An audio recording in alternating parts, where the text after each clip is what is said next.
Baik, telah sampai kepada kami bahwasanya yang diminta dibahas adalah hikmah dan rahasia daripada ibadah kita dalam keseharian. Teman-teman sekalian, sejenak kita merenung ya, dan coba kita pikirkan kira-kira kenapa kita ada di muka bumi ini. Coba duduk antara diri Anda sendirian berpikir. Di saat ini pun di tempat ini, di majelis ini kita bisa merenung sama-sama. Kenapa saya ada di muka bumi ini? Apa tujuannya? Apa hikmahnya? Apa targetnya? Kenapa saya diberikan dua mata, dua kuping, dua bibir, satu lisan, sekian banyak gigi, lidah, tangan dengan jari-jarinya, kaki dengan jari-jarinya, kemaluan dengan segala macam rumitnya, urat-urat saraf yang ada dalam tubuh kita. Saya pernah melihat satu cuplikan ilmiah tentang anatomi manusia. Itu kalau digambarkan ibaratnya sebuah perusahaan atau pabrik. Tubuh manusia itu seperti pabrik yang sangat luas, besar, rumit, terdiri dari ratusan bahkan mungkin ribuan atau ratusan ribu lift dan segala macam petugas di situ. Ya, kalau kita mungkin staf-stafnya yang siap untuk menjaga stabilitas tubuh itu, yang siap untuk menerima makanan dan nutrisi yang merupakan nanti menjadi sumber energi, yang siap untuk menyortir mana yang tidak dibutuhkan sebagai nutrisi akan dibuang jadi kotoran, yang siap mengatur datangnya waktu istirahat dengan mengantuk, juga hilangnya perasaan ingin tidur lagi kalau sudah cukup, yang mengatur sinyal lapar pada saat tubuh kita butuh nutrisi, yang mengatur sinyal kenyang pada saat kita sudah kenyang sehingga kita tidak butuh makan lagi, dan semuanya. Begitu rumitnya luar biasa sistem yang ada di anatomi manusia. Teman-teman sekalian, yang menciptakan kita ini semua adalah Allah Subhanahu wa taala. Dan Allah memang memerintahkan dan menciptakan kita ini dengan semua fasilitas ini dengan satu tujuan. Tidak ada tujuan lain. Kekal dalam surah Az-Zariyat surah nomor 51 ayat 56. Allah Subhanahu wa taala berfirman, "Wa ma khalaqtul jinna wal insa illa liya'budun." Aku enggak ciptakan, kata Allah, dalam makna lain tidak ada tujuan lain aku menciptakan semua jin dan semua manusia. Dari turunan manapun mereka, dari suku manapun, dari negeri manapun, bagaimanapun warna kulit mereka, paras wajah mereka, postur tubuh mereka, kecuali hanya untuk beribadah kepadaku. Ini jadikan teman-teman sebagai pondasi dalam kehidupan kita dan bagaimana kita melalui waktu kita di dunia yang sangat terbatas sampai ajal datang nanti.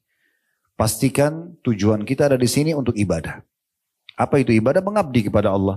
Apa yang Allah perintahkan kita kerjakan, apa yang dilarang kita jauhi. Gak ada tujuan lain. Jadi kalau ada yang tanya misalnya, Ustaz, apakah memang saya diciptakan untuk sholat? Iya. Berarti kalau bertemu antara sholat dengan urusan dunia yang merupakan bukan tujuan utama kita, maka kita tinggalkan tujuan, tinggalkan yang bukan tujuan dan kita pergi kepada tujuan kita. Makan, minum, bekerja, ngobrol sama teman-teman, tamasya, itu pernak-pernik. Bukan itu tujuan utama. Jadi jangan karena meeting tertunda sholatnya. Jangan karena misalnya ngobrol sama teman tertunda sholatnya. Jangan hanya karena makan tertunda sholatnya. Misal, pernak-perniknya didahulukan daripada tujuan utama, itu keliru. Itu keliru. Ya. Makanya pada saat saya disampaikan judul yang diminta adalah rahasia dan hikmah daripada ibadah kita dalam keseharian sebenarnya apa? Nah ini pondasinya. Karena memang dasarnya kita diciptakan untuk itu.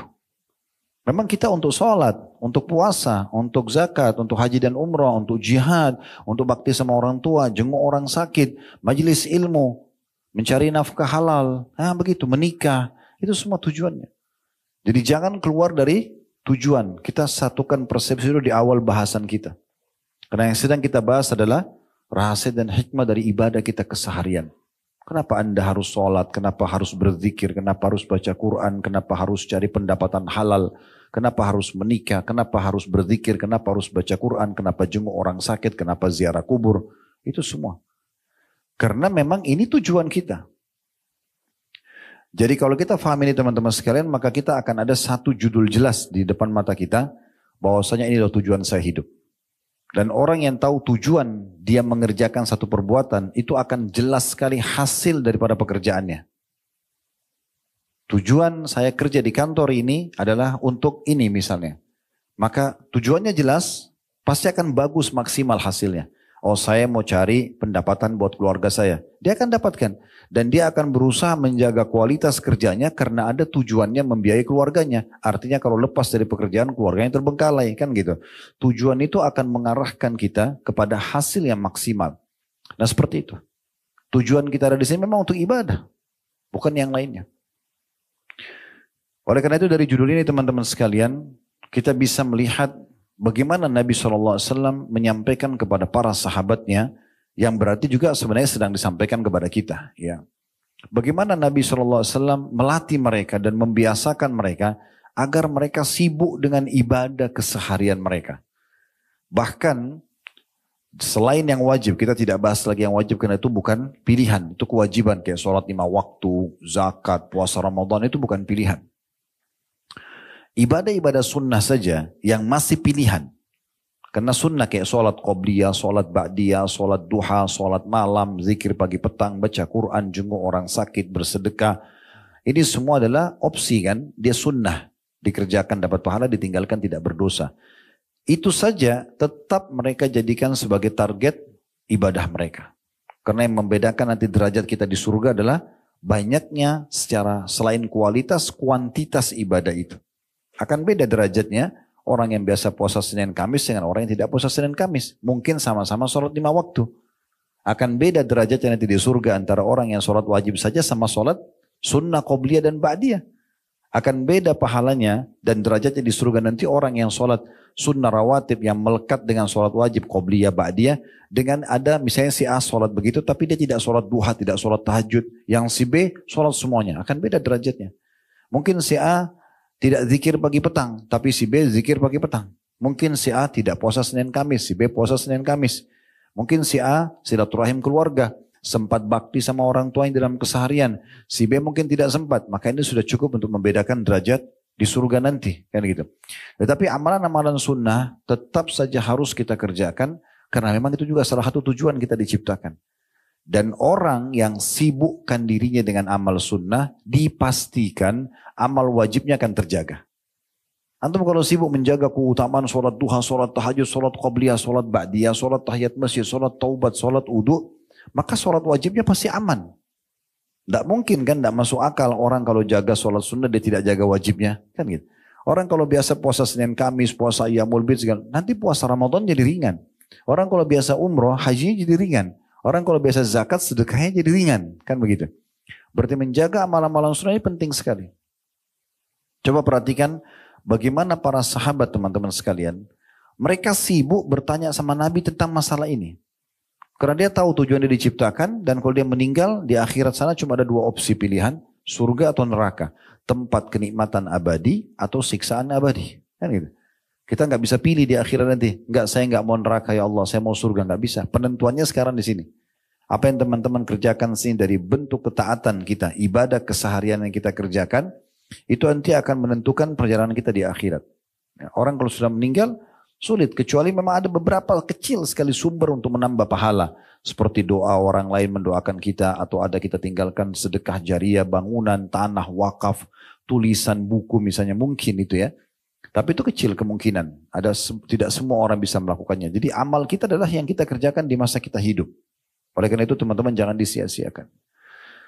Sahabat misalnya contoh Mu'adz bin Jabal radhiyallahu anhu, beliau mengatakan dalam sebuah riwayat yang sahih, ya Rasulullah, wahai utusan Allah, akhbirni bi'amalin yudkhilunil jannah wa yuba'iduni minan nar. Wahai Rasulullah, tolong ajarkan kepadaku, sampaikan kepadaku amal yang aku bisa kerjakan dari ibadah-ibadah yang sudah diperintahkan ini, yang jelas bisa membawaku nanti kalau aku mati masuk ke surga dan selamat dari neraka. Maka Nabi SAW menimpali pertanyaan itu, selain jawaban juga memotivasi Mu'adz. Karena pertanyaan ini bagus sekali. Coba sampaikan kepada saya Rasulullah supaya saya tidak terbuang-buang waktu saya yang sangat terbatas dalam keseharian, ajal saya kalau datang saya bisa meninggal. Supaya semua amal saya dalam satu hari 24 jam itu ibadah aja. Masukkan ke surga dan menyelamatkan dari neraka. Kata Nabi SAW, laqad sa'alta an 'azim.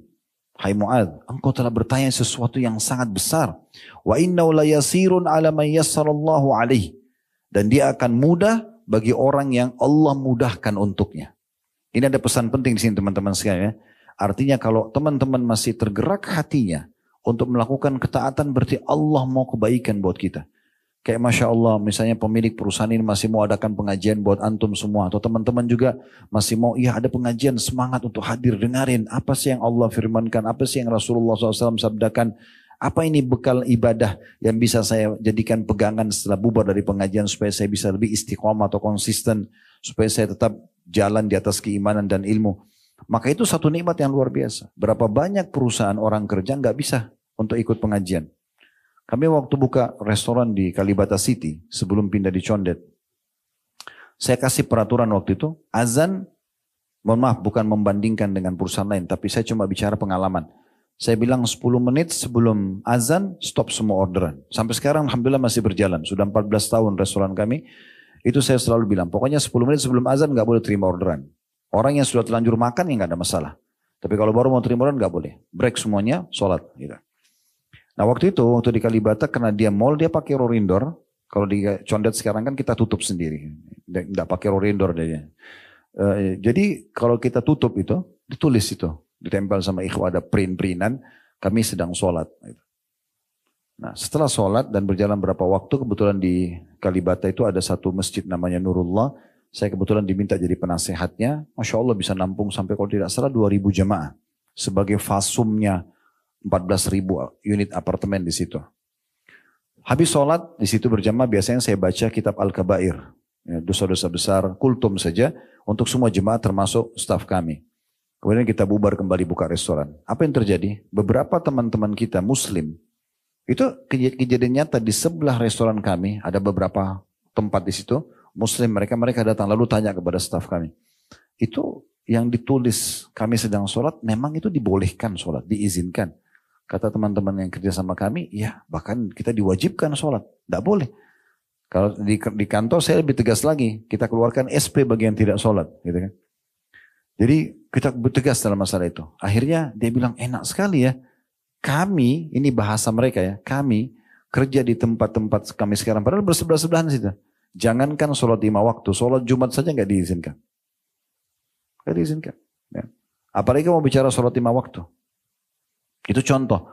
Jadi kalau ada perusahaan kita masih izinkan, ayo sholat. Bahkan owner mengatakan, ayo sholat. Atau teman-teman kita diizinkan sholat. Itu luar biasa. Saya waktu itu pernah diundang oleh KBR kita di Tokyo, di Jepang. 10 hari pertama Ramadan, selama 10 hari saya di sana. Ada 2 orang dari orang Indonesia, orang kita. Datang 6 jam naik kereta. Saya lupa nama kota mereka cukup jauh. Datang terus mengatakan, Ustaz, kami berdua ini kerja di pabrik. Kami nggak boleh sholat karena pemiliknya itu penyembah matahari.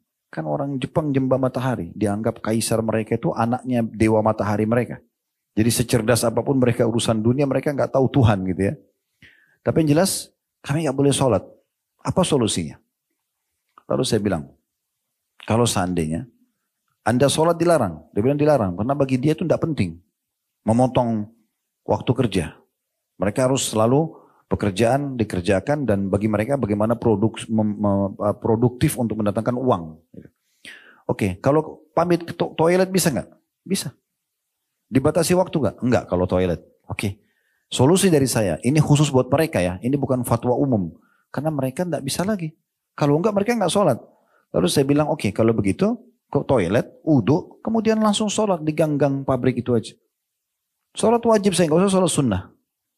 Sholat subuh kan tidak mungkin kerja subuh. Mereka paling di pabrik itu duhur sama asar ya. Mereka sudah selesai sore, seperti punya orang kerja. Jadi sholat duhur 4 rakaat. Maksimal 5 menit, 7 menit selesai. Kalau sudah habis itu kembali kerja.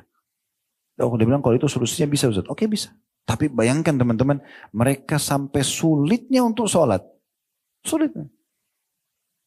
Ada juga, ini kejadian di salah satu swalayan besar di Jakarta, saya nggak usah sebut namanya, tapi besar banget. Pegawainya mungkin ribuan, cabangnya banyak di seluruh Indonesia. Saya masuk itu hari, ada keperluan mau beli, lihat kemeja, lihat pakaian. Biasa sekarang saya belanja memang di situ ya. ditemani oleh salah seorang ikhwah. Pas lagi kami belanja, rupanya di situ ada beberapa muslim dan muslim yang kenal kami. Lalu datanglah beberapa stafnya perempuan. Ustaz mau foto Ustaz. Terus saya bilang maaf. Pertama, saya tidak foto sama perempuan saja kecuali ada laki-lakinya. Mahramnya misalnya laki-lakinya. Dan juga berhijab. Terus waktu itu mereka ngerti. Oh ya baik Ustaz. Tapi di antara staf itu ada yang ngomong perempuan itu. Ustaz sebenarnya kami ini berhijab. Sambil bukan berhadap-hadapan ngomong. Tapi sambil saya pilih baju gitu. Sebenarnya kami ini Ustaz berhijab. Cuma peraturan di sini kami nggak boleh berhijab. Jadi kalau kami dari rumah ke sini berhijab. Kerja buka. Habis itu kami pulang lagi. Nanti pakai hijab lagi. Sulitnya mereka untuk melaksanakan tujuan utama mereka hidup. Jadi kalau antum bisa dimudahkan oleh Allah subhanahu wa ta'ala. Bekerja di sebuah tempat masih mau diadakan pengajian. Tujuannya apa pengajian begini? Untuk antum diingatkan kan? Saya datang jauh-jauh tinggalin keluarga, tinggalin pekerjaan untuk memberikan nasihat. Ayo kita sholat, ayo kita puasa, ayo kita ibadah. Judul yang dipilih oleh owner pemilik perusahaan antum juga tolong masalah rahasia dan hikmah daripada ibadah sehari-hari. Kenapa kita harus sholat? Kenapa kita harus puasa? Kenapa harus zikir? Karena memang ini sebuah perintah dalam agama, kewajiban kita. Dan kalau masih bisa itu maka sangat bagus. Antum bersyukur kepada Allah SWT. Susah mendapat komunitas yang baik itu. Hampir semua teman-teman yang bergabung sama kami. Alhamdulillah sekarang sudah 200-an lebih orang yang bergabung bersama kami di kantor.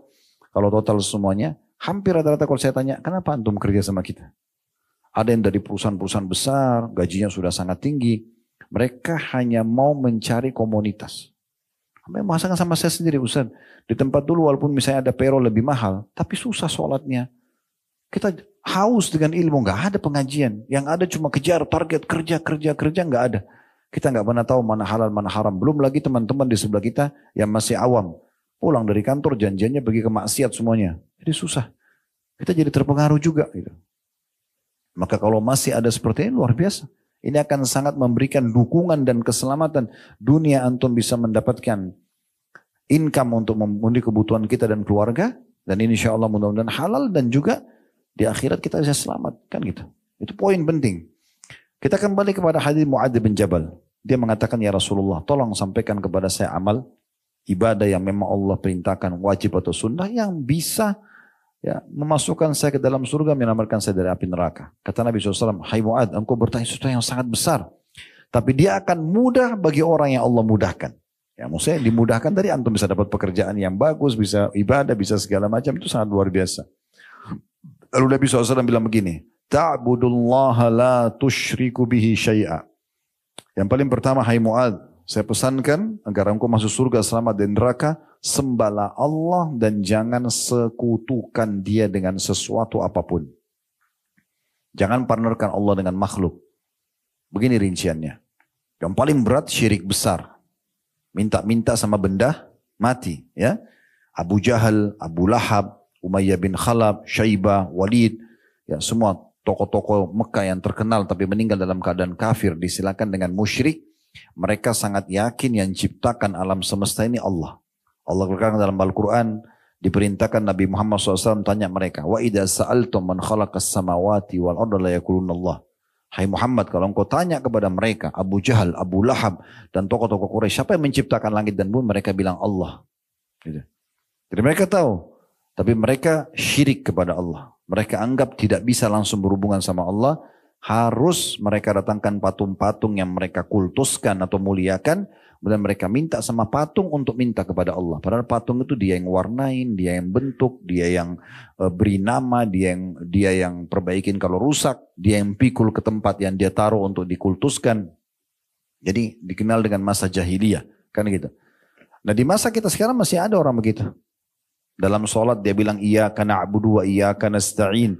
Hanya kepadamu ya Allah kami minta tolong. Hanya kepadamu kami menyembah, hanya kepadamu kami minta tolong. Tapi habis salam minta-minta di kuburan sebelah masjidnya. Anggap itu kuburan keramat, kuburan wali, bisa minta-minta di situ. Subhanallah, kata Imam Nawawi rahimahullah perkataan yang mulia. Saya heran melihat orang-orang yang masih minta di kuburan-kuburan tersebut, padahal walaupun itu kuburan orang saleh. Padahal ini dalam kuburan itu adalah manusia seperti dia yang sudah jadi tulang belulang. Kenapa teman-teman masih baca salawat untuk Nabi Muhammad SAW? Apa itu salawat? permohonan agar ditambahkan rahmat. Bukankah Nabi Muhammad SAW sebenarnya sudah diberikan semuanya? Kalau Nabi Muhammad SAW saja walaupun sudah mati tetap kita doakan, bagaimana dengan manusia biasa? Kenapa minta sama benda-benda mati? Lebih jauh daripada itu. Berapa banyak orang teman-teman dan kita sayangkan di negeri kita masih menyebar ini. Mereka pakai jimat. Ya, sebentar Nabi SAW mengatakan man allaka tamimatan faqad asyrak. Siapa yang menggantungkan jimat pada tubuhnya atau di rumahnya atau di kendaraannya maka dia telah berbuat kesyirikan. Berapa banyak orang begitu. Dia tidak sadar, dia pergi ke dukun, dia pergi ke orang yang tidak pintar, ya. Nah, biasa di Indonesia dibilang orang pintar, kalau saya bilang keliru itu bahasanya, ya. Karena ini orang-orang tidak pintar, mereka minta lintas alam, minta ke jin. Kenapa minta sama jin? Kenapa antum harus lintas alam? Untuk apa? Untuk apa kalau mau buat istri atau suami suka harus bawa fotonya ke dukun? Untuk apa? Lalu jin yang menarik pasangan kita. Kenapa enggak di alam manusia aja? Sederhana kan saya misalnya mau buat istri saya suka sama saya, sederhana kok. Tatapan mata saya syahdu, ucapan lisan saya santun, tangan saya ramah, saya dermawan, dia suka, selesai. Dia pun begitu kan. Tidak perlu bawa foto orang di mantra-mantrain, kan gitu. Supaya suka sama dia, untuk apa? Itu kan kesyirikan. Bahkan Nabi SAW mengatakan siapa yang mendatangi dukun, peramal, penyamun, penyihir, bertanya saja, belum percaya. Ini apa maknanya garis tangan saya, kenapa begini, kenapa begitu. Maka tidak diterima sholatnya 40 hari. Walaupun belum percaya. Dalam hadis yang lain, kalau dia datangi dukun, peramal, penyamun, penyihir dan bertanya lalu percaya, dia telah kufur kepada apa yang diturunkan kepada Muhammad SAW. Kita nggak perlu ke mereka. Nabi SAW mengajarkan kita ilmu tauhid yang luar biasa. Beliau mengatakan, mintalah kepada Tuhan kalian, walaupun tali sendal kalian. Sendal kita putus, minta sama Allah. Alhamdulillah wassalatu wassalamu ala rasulillah. Puji Allah, baca salawat pada Nabi SAW. Lalu bilang, ya Allah sendal saya putus gantikanlah. Ya Allah saya sakit sembuhkanlah. Ya Allah berikanlah hidayah istri saya, suami saya. Ya Allah mudahkan jodoh buat saya. Ya Allah berkahi rezeki saya. Selalu sama Allah. Dari hal kecil sampai hal yang besar. Dan ulama mengatakan doa itu kekuatannya. Selain memang kita langsung kayak minta kepada sang pencipta Allah. Yang maha kaya dan yang menciptakan segala sesuatunya. Juga dia adalah ya, senjata yang paling kuat. Dan dia ibadah. Artinya kita lihat hasil, tidak lihat hasil tetap akan dapat pahalanya di sisi Allah SWT pada hari kiamat. Dalam sebuah riwayat dikatakan nanti hari kiamat ada orang didatangkan pahala bergunung-gunung untuk dia. Lalu dia bingung dari mana, dia tanya malaikat, ini dari mana nih? Kok saya tidak tahu ini amal apa yang bisa mendatangkan pahala sebesar ini. Kata para malaikat itu adalah pahala doa-doamu yang belum kamu dapatkan balasannya di dunia. Minta jodoh yang fulan atau fulana, minta rezeki yang luas, minta haji, tapi belum sempat. Tidak seperti apa yang kita inginkan. Tetap ada pahalanya kita panen dalam bentuk pahala yang bergunung-gunung pada hari kiamat. Kata Nabi SAW, maka orang-orang itu yang mendapatkan pahala bergunung-gunung, dia mengatakan, kalau seandainya saya tahu seperti ini, saya berharap semua doa saya di dunia tidak dikasih di dunia. Biar saya terima dalam bentuk pahala pada hari kiamat. Lalu kenapa kita tidak berdoa misalnya? Kan gitu. Dan hanya bergantung kepada Allah subhanahu wa ta'ala. Masuk dalam masalah syirik teman-teman, jangan pernah bertatayur. Pernah dengar tatayur? Menggantungkan nasib pada satu benda. Nah, contoh kalau di Indonesia itu apa? Tangan kanannya gatal. Ya. Mau dapat apa itu? Mau keluar duit ya? Kalau tangan kiri mau dapat duit. Ya. Kalau ini benar teman-teman sekalian, gatalin aja tiap hari. Kan enggak usah kerja. Oh tangan kiri gatal mau dapat duit nih. Gatalin aja tiap hari. Datangin ulat sekalian gitu. Taruh. Kan bisa. Ini kan enggak boleh. Enggak ada urusannya. Kebetulan memang lagi masalah saja urat saraf di tangan. Atau yang saya sering dengar itu ya. Saya pernah dengar itu. Kalau matanya kedap-kedip di atas. Ini saya mau ketemu sama orang yang saya sukai. Kalau matanya, kelopak mata kedap-kedip di bawah saya mau sedih. Subhanallah. Apa hubungannya? Ini kurang tidur. Iya, apa hubungannya? Sampai ada orang pernah gitu di depan mata saya dia bilang, aduh nih saya mau nangis apa lagi nih. Ngomong gitu. Ya, saya mau nangis apa lagi nih karena kelopak mata. Kenapa? Saya bilang, kenapa ngomong gitu? Iya karena kelopak mata saya di bawah kedap-kedip. Ini tidak boleh, tatayur. Menggantungkan nasib pada seperti ini tidak boleh teman-teman sekalian. Atau menganggap hari Selasa sial. Ya. Atau ini dan itu dan segala macam lah. Ya.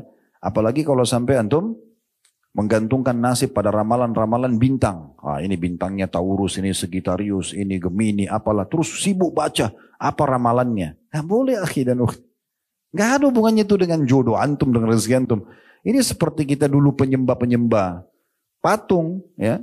Di Yunani mereka percaya begitu, itu kan dewa-dewa mereka.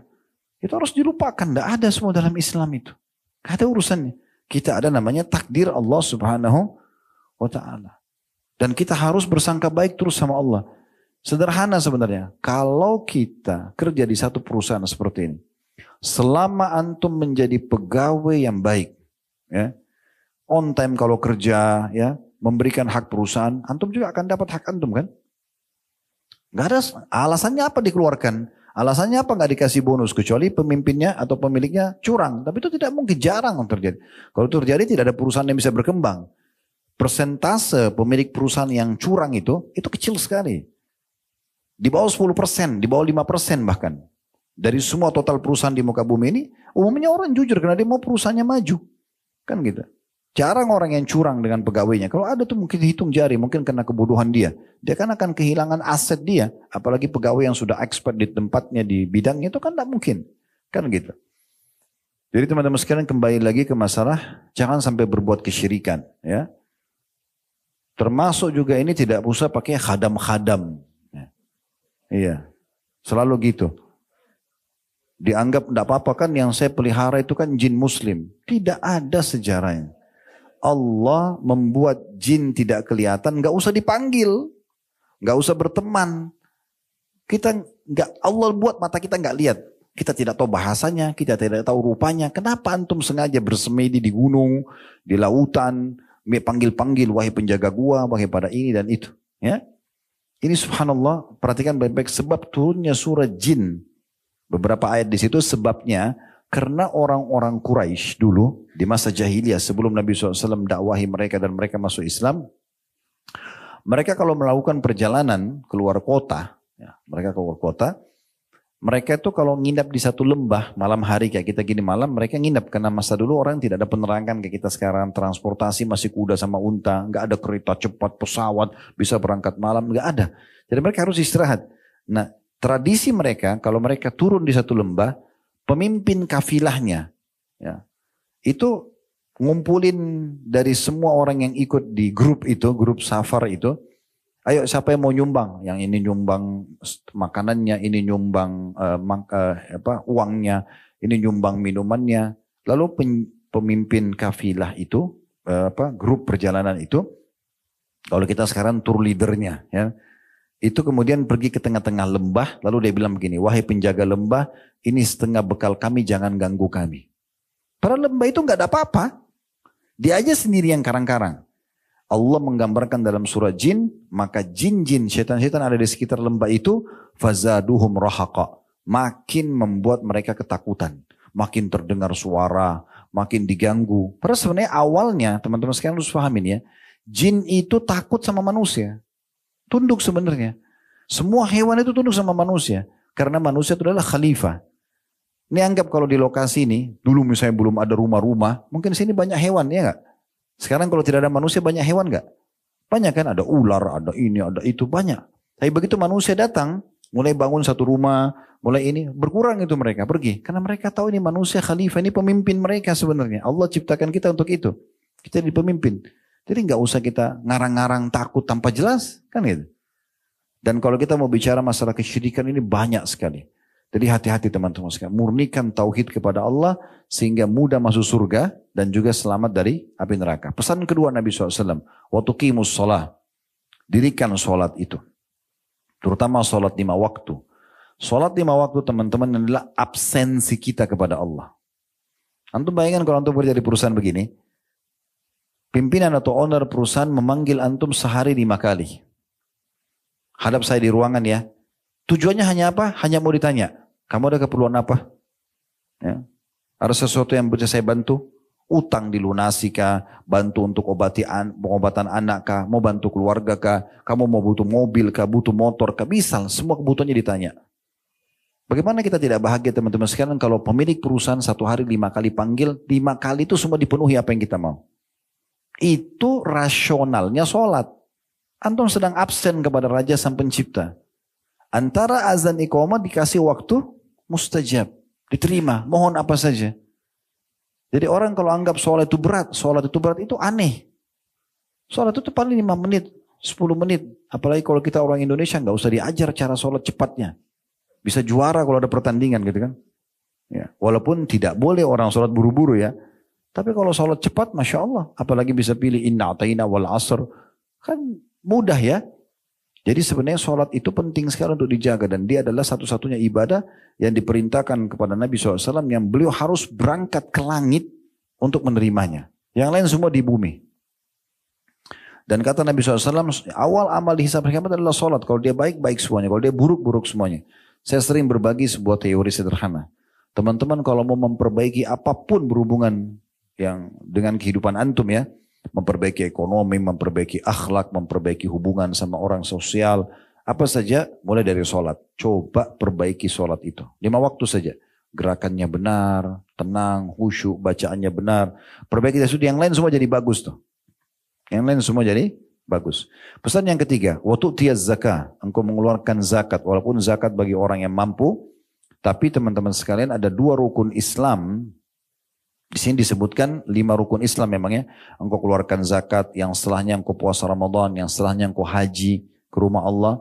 Ini yang beliau sampaikan kepada Muadz bin Jabal agar bisa masuk surga selamat dari neraka. Jangan buat syirik, jaga sholat, keluarkan zakat, puasa Ramadan dan haji. Nah khusus zakat dan haji ini dalam definisi dalam syaratnya adalah bagi yang mampu.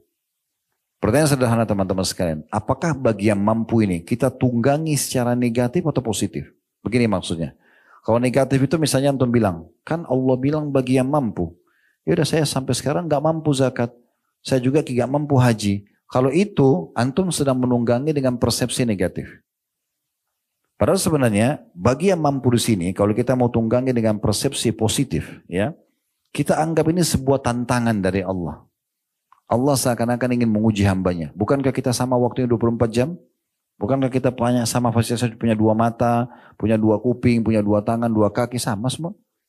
Kenapa orang-orang kaya bisa keluarin zakat, kenapa kita tidak? Kan gitu. Jadi harusnya kita jadikannya sebagai tanda kutip sebuah tantangan. Saya minta berdoa sama Allah, minta ya Allah, kalau sekarang saya mustahik penerima zakat, mudahkan saya satu waktu menjadi muzakki, orang yang keluarkan zakat. Diniatkan itu, supaya satu waktu sebelum kita meninggal, kita menjadi orang yang mengeluarkan zakat. Supaya kita juga bisa menyempurnakan rukun Islam dengan haji. Jadi tunggangi dengan positif, persepsi positif. Bagaimana kita bisa melaksanakannya, walaupun cuma sekali seumur hidup misalnya. Apalagi kalau Allah mudahkan setiap saat. Begitu juga dengan puasa Ramadan, ini sebenarnya bukan sebuah siksaan. Nah, ini pernah kita jelaskan waktu taklim kita yang dulu ya. Pernah kita jelaskan maksudnya, tapi saya ingatkan kembali bahwasanya puasa Ramadan adalah terapi kesehatan. Ya, setelah dalam 12 bulan, 11 bulan kita makan, minum, pedas, asam, manis, panas, dingin. Maka tubuh kita ini kalau robot rusak, butuh servis. Ya, itu maintenance-nya 1 bulan diservis dulu, dikontrol makanannya di waktu tertentu supaya kita jadi lebih sehat. Semua orang tahu kalau Ramadan itu adalah hari kesehatan bagi dia. Toh setelah buka puasa makan 2-3 butir kurma, minum 1 gelas teh atau air putih sudah kenyang luar biasa. Kalau saya bahkan nanti habis tarawih kadang-kadang baru makan, gitu kan? Karena memang nyaman aja puasa. Sekarang di masa kita lebih berkembang lagi, orang kalau mau sehat dia lebih banyak puasa ya, walaupun bukan puasa syariat ya. 12 jam, 14 jam tidak makan. Katanya sehat. Ya, sebenarnya umat Islam tanpa penemuan itu pun kita sudah disuruh puasa. 1 minggu kita 2 hari puasa Senin Kamis.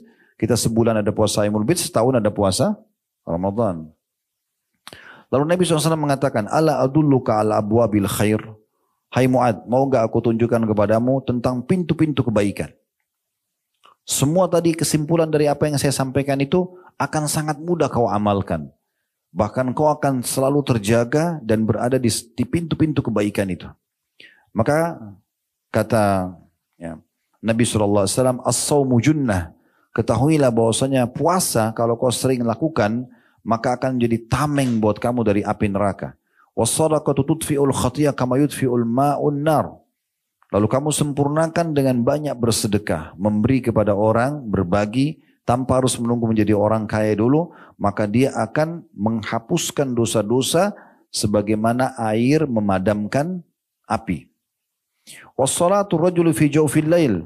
Dan jangan pernah luput darimu hai Mu'ad untuk sholat di malam hari pada saat orang sedang tidur.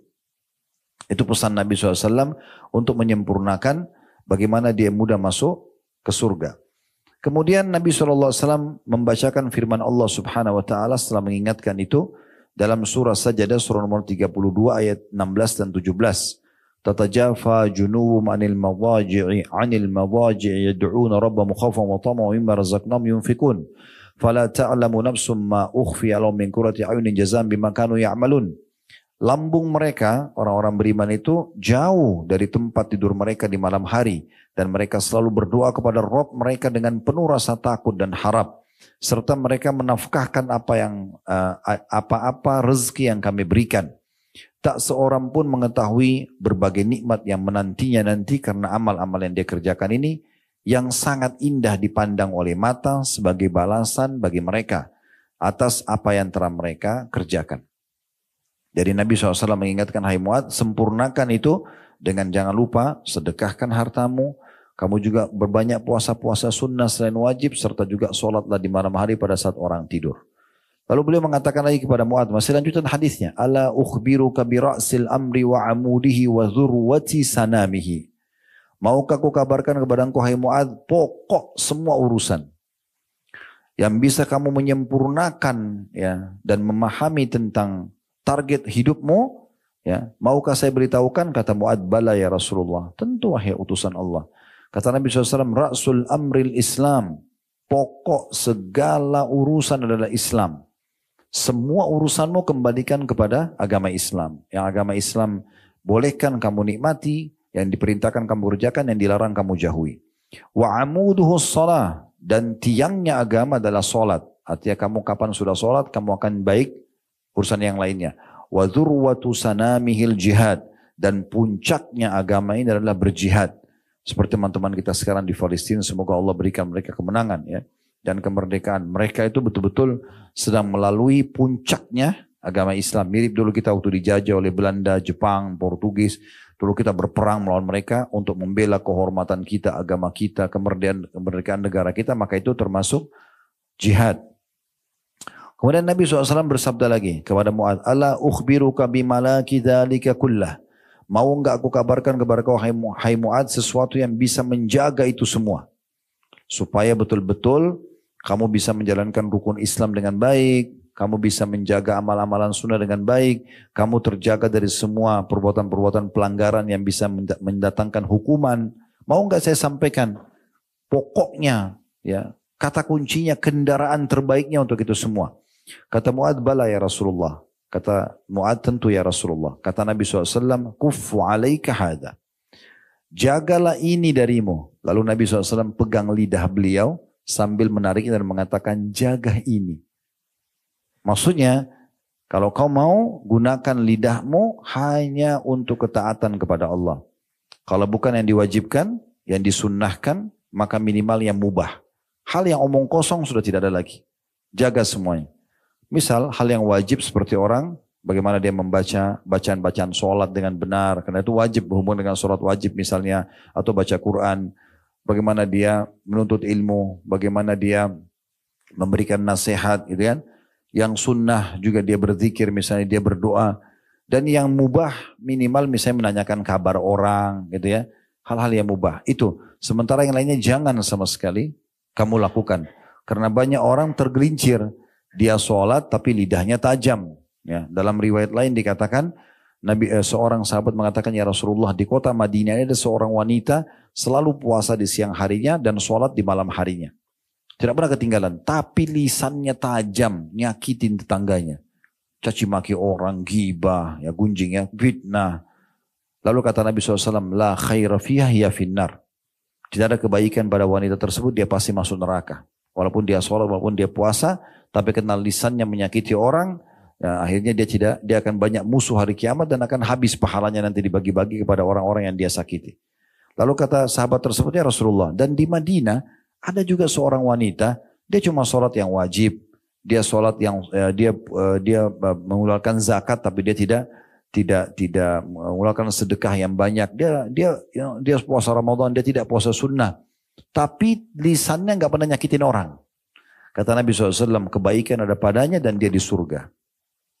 Makanya Nabi SAW mengatakan, ya, semua kunci daripada kamu bisa menjalankan ketaatan dan meninggalkan maksiat adalah menjaga lisanmu. Dan kemudian Mu'ad berkata begini, ya Nabi Allah, wa inna la mu'akhiduna bima natakallam. Apakah kami ya Rasulullah akan diadab dengan apa yang kita bicarakan? Usah dengan tutur kata yang kita ucap kita akan dihukum. Maka kata Nabi SAW, thakulat ka ummuka wa hal yakubbun nasa ala ujum aw qala ala manakhirihim illa hasaidu alsinatihim.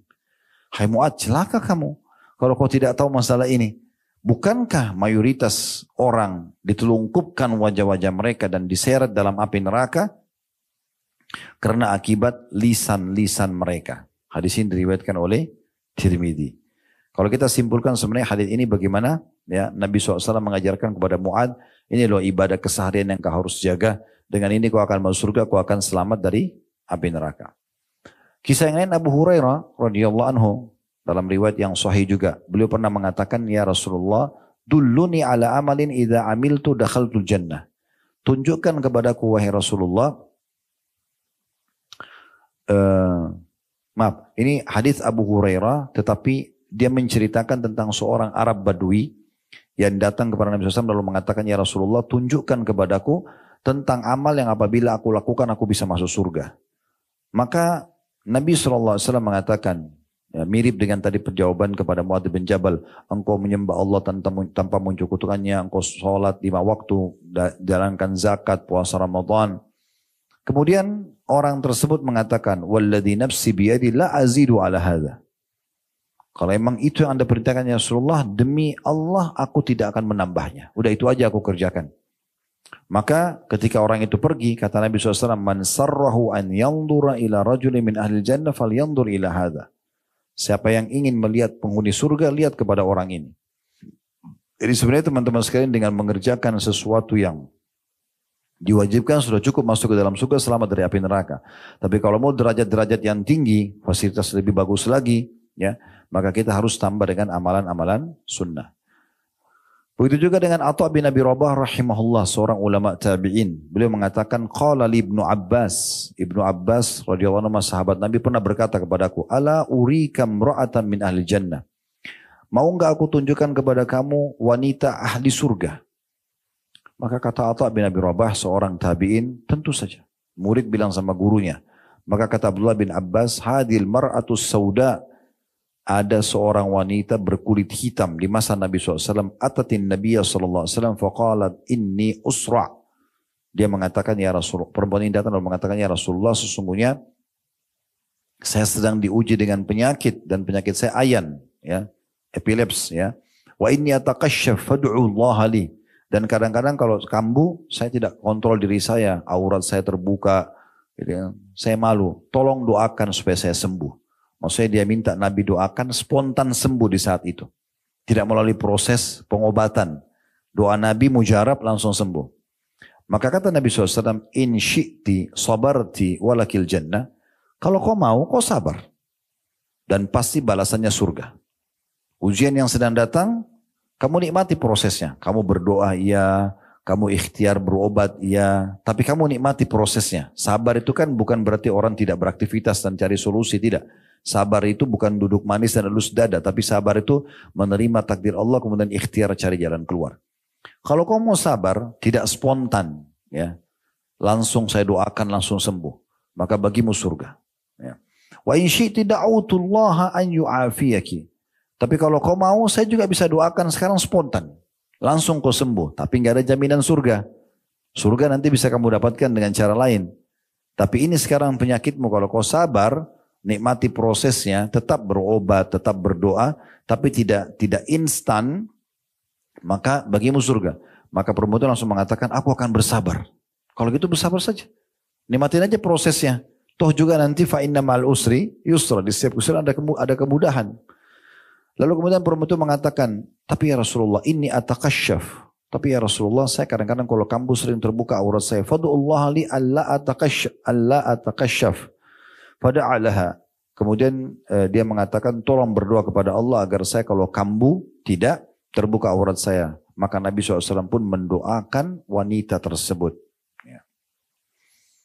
Begitu juga teman-teman sekalian, tentang kisah cukup banyak di antara para sahabat Ridwanullah alaihim yang mereka memang betul-betul mengejar surga, ya, dan sibuk dari amal ke amal yang lain. Cukup banyak ya kisah tentang subhanallah Umair bin Humam radhiyallahu anhu di perang Badar, di mana beliau pada saat Nabi SAW mengatakan waktu pasukan sudah mau berperang satu sama yang lain, kumu ila jannati arduhas samawatu wal ard, bangkitlah kalian sekarang dan kejarlah surga dengan cara mati syahid, ya, yang luasnya seluas langit dan bumi. Maka Umair tiba-tiba mengatakan, ya Rasulullah, arduhas samawatu wal ard, wahai utusan Allah, Anda sedang membahas surga yang kalau saya berperang sekarang di sini, saya terbunuh oleh orang-orang Quraisy ini, cuma ditusuk pisau, kena tombak, kena anak panah, saya mati. Saya masuk surga yang luasnya seluas langit dan bumi? Kata Nabi SAW, iya. Lalu orang itu, si Umair mengatakan, bakhin, indah sekali ya. Dan sangat mengagumkan. Maka Nabi SAW mengatakan, ma yahmiluka ala qawlika bakhin. Apa alasannya, hai Umair? Kenapa kau bilang bakhin? Indah banget nih. Luar biasa gitu. Hanya dengan berperang, terbunuh oleh musuh, kemudian selesai. Gitu kan? Maka masuk surga yang luasnya seluas langit dan bumi, hanya itu saya pengorbanannya. Maka kata dia, la wallahi ya Rasulullah illa raja'an akuna min ahliha. Tidak demi Allah ya Rasulullah, saya tidak maksud apa-apa kecuali saya ingin sekali termasuk orang yang Anda sebutkan. Artinya mati syahid di sini, lalu aku masuk surga yang luasnya seluas langit dan bumi. Kata Nabi SAW, fa innaka min ahliha. Kau termasuk ahli surga itu. Lalu kata dalam riwayat ini dikatakan pada saat itu Umair ini lagi pegang beberapa butir kurma dan dia sempat mau makan dulu, niatnya makan baru dia berperang, mati syahid.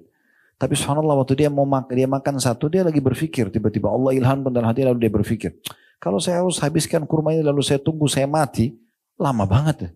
Dia buang, kemudian dia berperang sampai dia mati syahid. Ya. Jadi mereka memang sangat mencintai ibadah-ibadah yang diperintahkan karena mereka tahu itu adalah tujuan mereka hidup. Mungkin sebagian orang teman-teman sekalian, ini mungkin sebagai penutup, kalau ada yang mau bertanya setelah ini silahkan. Jadi mungkin ada sebagian orang masih berpikir tentang masalah mati. Ya. Jadi teman-teman kita di Palestina, biasanya kan kita cuma lihat secara kasat mata ya. Kepalanya hancur, kena rudal, rumahnya hancur, kena puing. Kita kadang-kadang cuma lihat dengan kasat mata. Teman-teman harus paham ya. Kenapa umat Islam dari masa Nabi sampai hari kiamat nanti kalau disuruh perang, kalau yang paham teorinya pasti mereka mau. Dan pasti mereka kejar matinya. Orang-orang yang masuk medan perang itu kejar mati. Karena mereka tahu kejar mati syahid. Menang itu nomor 2. Target utamanya bagaimana mati syahid. Jadi itu perbedaan dasar antara pasukan Islam sama pasukan non-Muslim. Karena pasukan Islam targetnya masuk mati. Umat Islam tidak kenal namanya kalah. Mereka menang mereka mati syahid, terbunuh semua pun. Misalnya kita 10.000 orang pergi perang, semua mati terbunuh. Itu bukan kekalahan, itu kemenangan. Target utama kita mati syahid. Supaya masuk surga. Kata Nabi SAW, orang mati syahid akan mendapatkan 6 manfaat. Di antaranya darahnya, diampuni dosanya pada saat awal tertumpah darahnya akan mengalir mengeluarkan mau dibuangi dari bau kasturi, kemudian dia akan selamat dari rasa ketakutan di hari kebangkitan hari kiamat, selamat dari pertanyaan munkar nakir di kuburan, dia akan menyelamatkan, memberikan syafaat 70 keluarganya, dinikahkan dengan 72 bidadari dan sekian banyak keutamaan yang didapatkan tentunya. Maka mereka jadikan itu sebagai target. Kenapa sekarang umat Islam sangat berani teman-teman sekalian? Kalau yang sudah paham ini untuk supaya dia mati syahid. Karena mereka faham teorinya. Orang yang mati, teman-teman dalam Islam, itu hanya merasakan satu. Yaitu sakaratil maut. Apa itu? Proses pencabutan ruh oleh malaikat. Kalau dia orang beriman, akan mudah keluar seperti air keluar dari mulut kendi. Kalau dia orang kafir akan sulit. Seperti bulu domba yang dibasahkan, dililitkan di pohon berduri, kemudian ditarik dengan keras sehingga berantakan bulu domba itu. Cuma itu keadaannya. Tidak ada keadaan yang lain. Dan orang, kata Nabi SAW, yang mati syahid, tidak akan pernah merasakan sakitnya, baik itu cuma ditusuk sedikit, ya, atau ditebas lehernya, atau kena rudal hancur, atau kena bangunan rubuh misalnya, atau mungkin dilidas oleh mobil tank, mereka tidak akan merasakan sakit kecuali seperti cubitan saja. Tidak ada rasa yang lain. Jadi jangan antum terpengaruh dengan fisik mereka yang kepalanya hancur, rumahnya hancur, kena puing.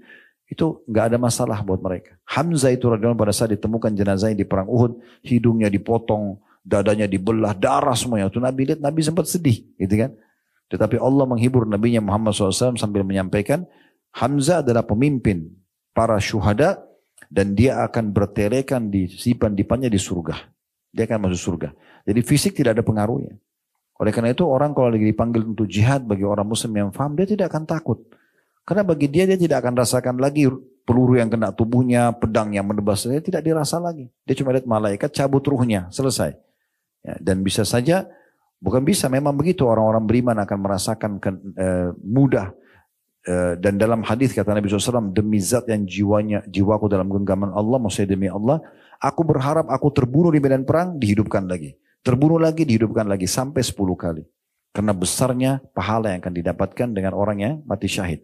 Dan dalam hadis-hadis yang sahih disebutkan, tidak ada orang yang mati, tidak ada orang muslim yang masuk surga, berharap kembali lagi ke dunia kecuali orang yang mati syahid. Tujuannya bukan untuk makan makanan enak, kumpul sama istri atau keluarga, bukan. Supaya dia mendapatkan proses terbunuh lagi, lalu dia dapat balasannya seperti yang dia dapatkan. Jadi yang dirindukan orang mati syahid itu justru tusukan musuhnya, tebasan pedangnya, kena peluru, itu yang dirindukan. Karena hitungan detik, lalu dia dapat semua ini. Surga yang luasnya seluas langit dan bumi. Kan gitu. Jadi mereka berharap kembali ke dunia untuk merasakan lagi proses itu. Maka teman-teman sekalian, semua perintah agama punya hikmah-hikmah yang sangat besar. Dalami lebih dalam supaya kita fahami. Sehingga tidak ada perintah-perintah ibadah ini yang jadi beban buat kita. Apapun yang jadi beban.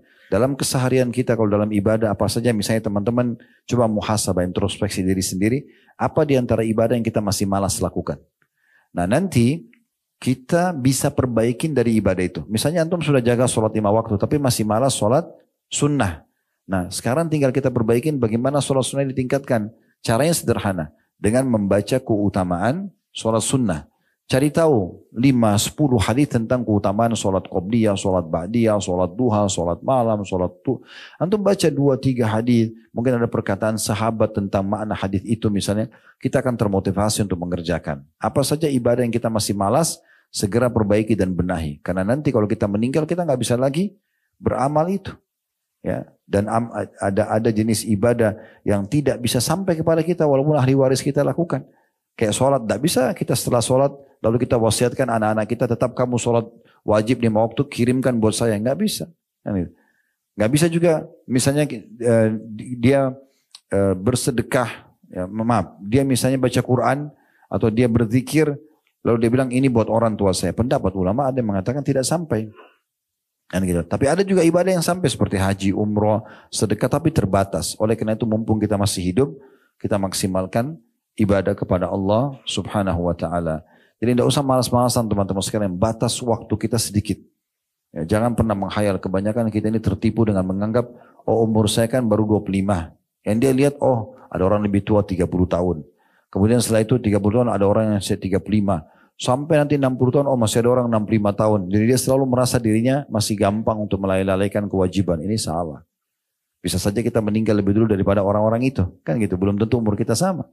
Maka jangan sia-siakan teman-teman karena penyesalan selalu ada di akhir nanti. Ya. Sebagai penutup juga, saya perlu sampaikan orang di hari kiamat ada 3 orang yang menyesal nanti. Yang pertama penyesalan abadi. Itu adalah orang yang meninggal dalam keadaan kafir, musyrik ataupun munafik. Naudzubillah. Ini mereka menyesal karena mereka tidak bisa lagi perbaiki selamanya. Mereka masuk neraka khalidina fiyah, kekal di dalamnya. Yang kedua, penyesalan orang-orang muslim dikenal dengan istilah usatul mukminin. Orang muslim atau orang mukmin tapi masih banyak dosanya. Waktu ditimbang amalnya hari kiamat, dosanya lebih berat daripada amal solehnya sehingga dia harus masuk neraka dulu. Ini juga dia menyesal. Karena 1 hari saja disiksa itu berat sekali. 24 jam non-stop malaikat tidak ada istirahat atau ngantuk, dipukul, disiksa terus. Apalagi kalau 1 hari waktu akhirat sama dengan 1000 tahun waktu kita di dunia. Golongan ketiga, yang ini kalau golongan 1 sama 2 kita berharap insya Allah kita tidak ada. Tapi golongan ketiga ini mungkin masih banyak orang yang bisa masuk di situ. Yaitu penyesalan sebagian ahli surga yang sudah masuk surga, ya, karena mereka biasa melalaikan ibadah-ibadah yang sebenarnya kalau dia kerjakan selama di dunia, kayak baca Quran, kayak zikir, kayak sedekah, kayak majelis ilmu, jenguk orang sakit misalnya atau bantu orang, itu bisa membawa dia ke derajat di sana. Tapi dia nggak sampai di sana karena dia malas. Dia nggak mau sholat malam, dia nggak mau sholat duha, dia nggak mau sedekah, nantilah, gampang lah segala macam. Padahal ini sebenarnya bisa mengangkat derajat dia. Tapi karena dia tidak kerjakan, dia nyesal. Oh, coba dulu saya kerjakan, saya akan sampai di sana ya. Karena nanti di akhirat teman-teman di surga kita bisa saling mengunjungi satu sama yang lain. Kita bisa saling mengunjungi dan kita bisa lihat fasilitas orang lain, gitu kan? Walaupun hati kita sudah tidak hasad lagi, kita nggak merasa iri karena hati sudah dibersihkan. Tetapi perasaan muncul, kita mengatakan kalau seandainya dulu saya berbuat lebih banyak, saya akan sampai di derajat itu. Maka itu ada saja bisa muncul. Maka sebelum tiba waktu itu nanti penyesalan jangan sia-siakan.